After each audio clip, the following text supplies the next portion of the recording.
Magandang araw mga kapugay, sa muli si dito at welcome kayo sa aking channel, Magalis Garden. Tuturo ko sa iyo ang sekreto para mapabulaklak mo ng marami yung mga bougainvillea. Simple-simple lang yung sekreto niya. Kaya dito ang papabulaklak natin ng ganito. Hindi ba ito nung unang video ko sa inyo hindi pa halos namumulaklak, wala pa. Pero ilang araw pa lang natin na niya na ang daming bulaklak. Di ba? Kasi nung dati nga, sabi ko nga, hindi ako nag-video, napabayaan ko yung mga bougainvillea ko. Kailan ko lang ito na asikaso, last month lang. Last month na asikaso ko. Yung unang video ko sa inyo ito, wala pang bulaklak.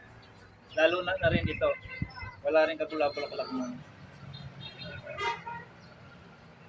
Pero sa ngayon, napabulaklak na natin ng gusto kasi na medyo nabantayan ko, naalagaan ko.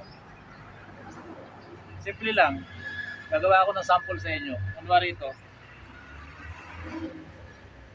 para mapabulaklak natin na marami. Sample.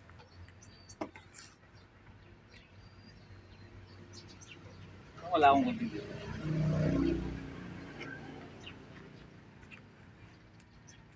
Ayun nga po palang yung sasakyan, nilalagay ko po dyan sa corner natin kasi masyado mainit dyan.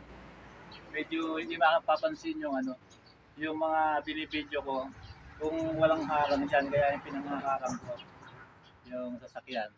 Sabi kasi nung ni Ma'am Mila na bakit daw nandito yung sasakyan. Wala ko, pinangaharang ko lang kasi mainit yan. Pang cover lang para mapansin nyo maigi itong mga bulaklak natin. Kunwari ganito pa lang yung mga bougainvillea ninyo, o konti ang bulaklak.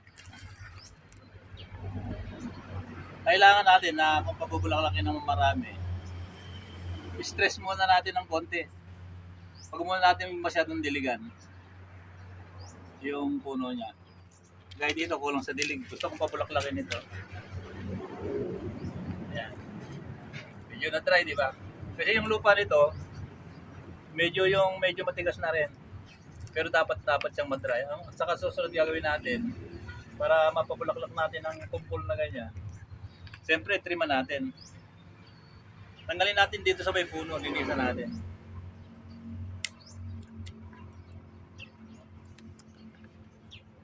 Ito, napabayaan ko nga ito dati dahil na hindi nga ako nakapag video na ilang buwan. Ay naasikaso ko noon. Noong unang video ko, noon ako nag-asikaso nito. Pero nakita ninyo yung pagkakaiba, napakaganda. Ulitin natin ang tinatanaw. Ayan, maganda na bulaklak. Hindi ka magsasawa na tingnan. Dati ito, nung hindi ko naasikaso, ganito yung mga bulaklak niya. Paisa-isa lang. Dapat na trim natin. Tanggalin natin yung mga ganyan, patay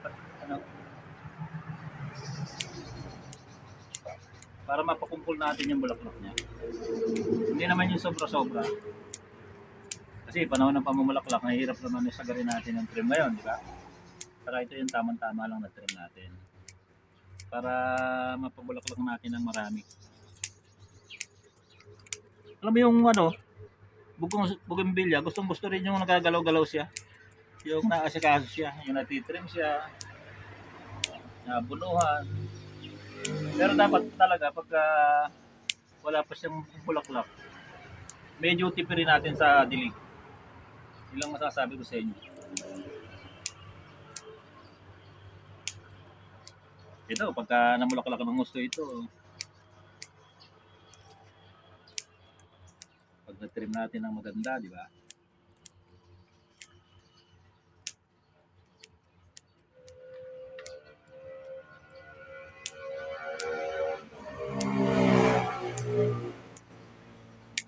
Napaka-sarap tingnan yung punong-puno ng bulaklak.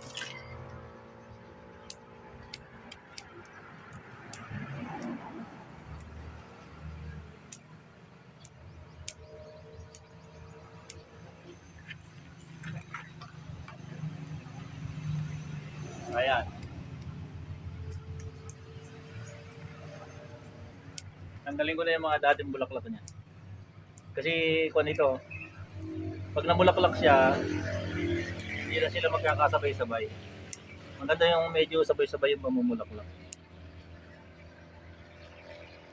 Tanggalin natin yung mga lumi.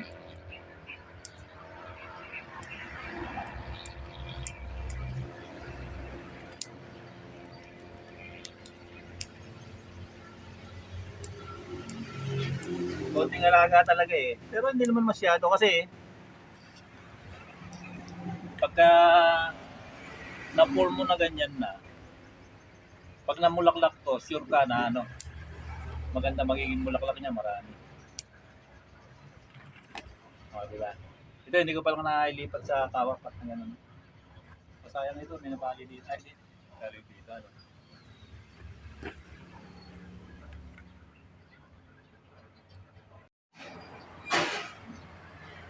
Very good na yung forma, di ba? Ganyan lang. Pagkaraan, abunuhan ninyo ng ano, triple 14. Ganun lang ginawa ko dito. Di ba nung sinabi ko sa inyo o pinakita ko sa inyo na inabunuhan natin ang triple 14 ito. Minsan pa lang, hindi ko pa inulit. Kasi pagka wala pa siyang bulaklak noon. Kasi pagka marami ng bulaklak, hindi na ako nag-aabono. Kasi sayang, baka malaglag pa yung bulaklak, di ba? Karamihan ganun nangyayari. Ito nga pala yung abono ko doon. Triple 14. Pero hindi natin lalagyan ngayon kasi ano, kasi bagong lagay lang yan. Mga 3 days ko pa lang yata nalagyan. Kaya hindi po pwede. So sobrang na siya. Nakita nyo? Ang ganda yung mga dahon niya green na green, oh, di ba? Talagang ano, hindi po pwede kung masobrahan. Yan, hihintayin na lang natin mamulaklak.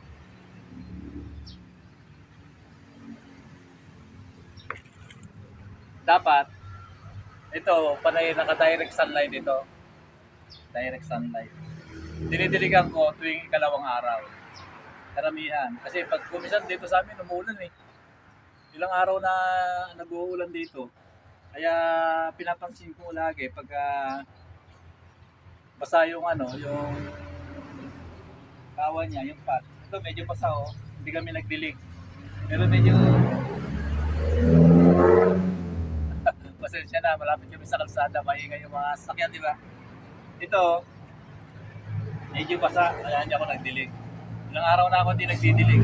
Pero ito, medyo dry. Kasi maliit yung butas dito, pagkaraan ako pera nito, malago na.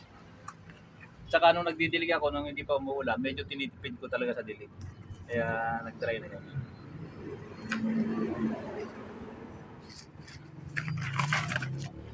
Di ba ang ganda? Tagal na abuso ng bulaklak nito.